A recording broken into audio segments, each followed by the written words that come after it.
Hello nursing aspirant, मी चैतन्य बडगुजर आणि आज आपण बघणार आहोत एमसीक्यू सीरीजचा नेक्स्ट क्वेश्चन. तर क्वेश्चन आहे, an infection which is present in an individual but not sufficient to result in disease is called. तर आपला ऑप्शन ए आहे लेटेंट इन्फेक्शन. लेटेंट इन्फेक्शन मध्ये इन्फेक्शन जे आहे ते डॉर्मंट स्टेट मध्ये दिसून येतं, म्हणजे मायक्रो ऑर्गॅनिझम बॉडीमध्ये प्रेझेंट असतात पण ते डिसीज कॉज करत नाही.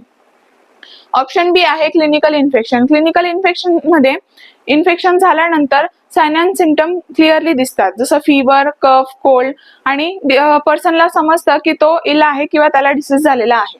ऑप्शन सी आहे सब क्लिनिकल इन्फेक्शन. सब क्लिनिकल इन्फेक्शन मध्ये इन्फेक्शन झाल्यानंतर पर्सनला समजत नाही किंवा सिम्पटम नाहीसेच असतात, डायरेक्ट दिसत नाही. त्याच्यामुळे हे जे आहे इन्फेक्शन केव्हा डिटेक्ट होतं, जेव्हा आपण काहीतरी टेस्ट करतो, डायग्नोस्टिक टेस्ट, तेव्हाच आपल्याला समजून येतं की इन्फेक्शन झालेलं आहे. ऑप्शन डी आहे सेकंडरी इन्फेक्शन.